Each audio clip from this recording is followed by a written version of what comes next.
Subscribe করুন technical part চ্যানেলটিতে এবং পাশের বেল আইকনটিকে ক্লিক করুন লেটেস্ট ভিডিও সবার আগে পেতে।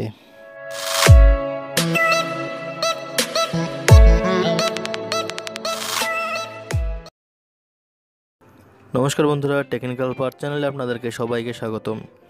এই চ্যানেলটিতে সমস্ত সরকারি নিউজ আপডেট, চাকরি, জব এবং বেতন কমিশন সমস্ত বিষয়ে সবার আগে এখানে আপলোড করা থাকে।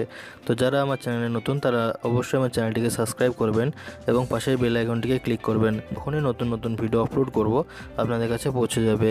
তো চলুন শুরু করা যাক আজকে ডিএ মামলার শুনানি। আজ বুধবার কলকাতা হাইকোর্টের ডিএ মামলার শুনানি হলো।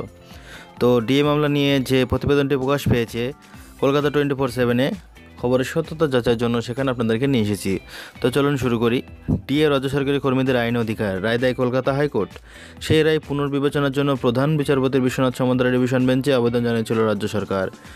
পরে প্রধান বিচারপতি মামলাটি বিচারপতি হরিশ টন্ডনের বেঞ্চে পাঠিয়ে দেন। বুধবার সেই মামলার শুনানি হবে বিচারপতি হরিশ টন্ডন ও বিচারপতি শেখর রবি সরফের ডিভিশন বেঞ্চে। গত আগস্ট মাসে কলকাতা হাইকোর্টে রাজ্য সরকারি কর্মীদের ডিএ নিয়ে ঐতিহাসিক রায় দেয়, যেখানে জানানো হয় রাজ্য সরকারি কর্মীদের ডিএ পাওয়ার অধিকার।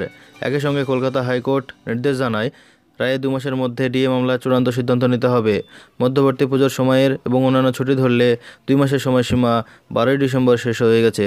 হাইকোর্টের এই নির্দেশ আছে যে তাতে এই সময়ের মধ্যে রায় দিতে হবে স্যাটকে।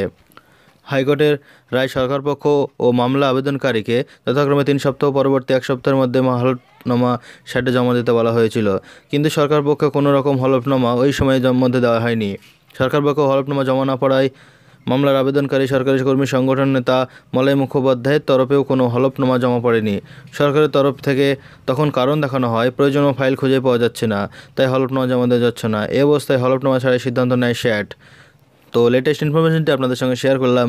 যদি ডিএ সম্বন্ধে এই ভিডিওটি আপনাদের ভালো লেগে থাকে তো প্রচুর পরিমাণে ভিডিওটি শেয়ার করুন। এছাড়াও আমার চ্যানেলে প্রচুর ডিএ, বেতন কমিশন এবং চাকরি সংক্রান্ত প্রচুর ভিডিও আপলোড করা থাকে, তো আপনারা সেগুলো চাইলে দেখতে পারেন। দেখা হচ্ছে পরের ভিডিওতে এরকম ভিডিও নিয়ে। ততক্ষণের জন্য সবাই ভালো থাকবেন। ধন্যবাদ।